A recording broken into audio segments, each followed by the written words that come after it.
Good morning, tribe. Good soil today, talking about bringing all that we have to God. This is Mark 12:41 through 44. Jesus sat down opposite the place where the offerings were put and watched the crowd putting their money into the temple treasury. Many people threw in large amounts, but a poor widow came and put in 2 very small copper coins, worth only a fraction of a penny. Calling his disciples to him, Jesus said, "I tell you the truth, this poor widow has put into the treasury more than all the others. They gave out of their wealth, but she, out of her poverty, put in everything, all she had to live on." So Jesus and his disciples are hanging out at the temple, and they park themselves opposite this offering box. You kind of picture like a box outside of a church with a little slit on top, and people were coming and putting their money in it. And there was many rich people coming and putting in lots of money.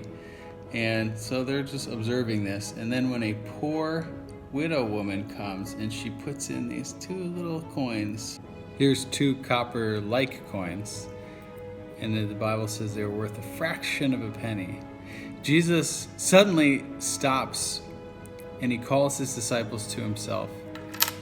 And he takes an opportunity to use this stark contrast of what they were seeing to teach them about God's perspective about what we bring to him. So let's look at the contrast. So on the one hand, you have many rich people, and they're coming through and they're putting in large amounts of money into the treasury.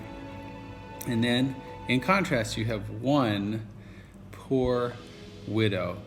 And it's interesting that in many cases, even in the American social system and in our economic system, the wealthy can rely kind of on each other for friendships, for community support, for esteem, and for kind of their social capital, meaning how important they are. They can kind of, by working in a circle of wealthy or esteemed people, that can be kind of self-fulfilling, or that can bring them that sense of value from who they associate with. And then in contrast, you have this poor widow who's by herself. And to be alone and poor is an incredibly vulnerable place to be, because you have no one, and she's a widow, no husband to take care of, no family structure, it would seem, if she was coming there all alone. Very vulnerable, particularly in that society. And there was no social safety net like we have with Social Security and some programs in America for elderly, where the government will send you some money. Did not exist back then. So she was incredibly vulnerable, no one else to take care of her. So that's the contrast in people. What's the contrast in action? So the rich give above their need. Actually, in the English it said, we just read, it said they gave, the rich, out of their wealth. It's interesting the way the Arabic translates it from the Greek. It says min fadl an hajatihim, which means above their need. So literally, they gave what they didn't need.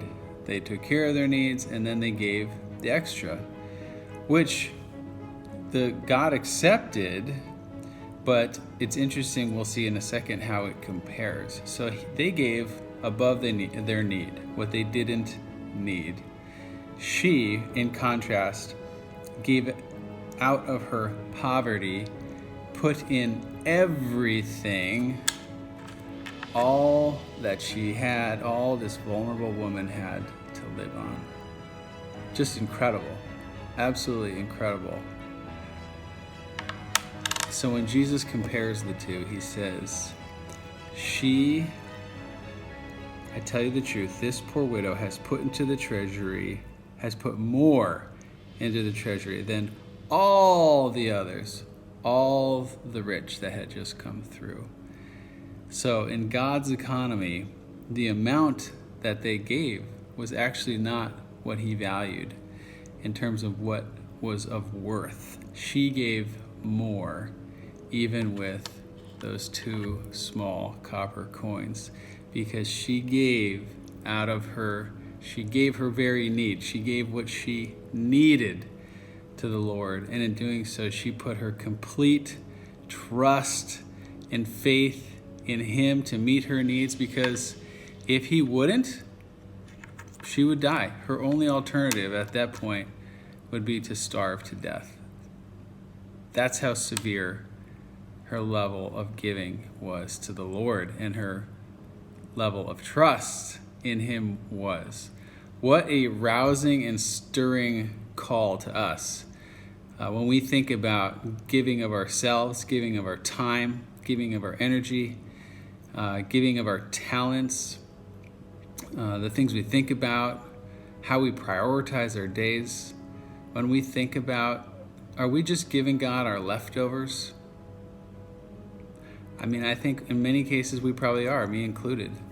And this is such a powerful call to give God our very best, to give God our need, to give God what we need to live on, to make him central. For those religious leaders, the wealthy, he wasn't central because they didn't need him. They could depend on others for their esteem and their worth and their value. But for her, she placed herself in the very hands of God by giving everything she had. And may that stir us to give of ourselves, to give our very best, to give all that we have, and to put ourselves in God's hands in total dependence on him, and not to give him our leftovers. I love you guys.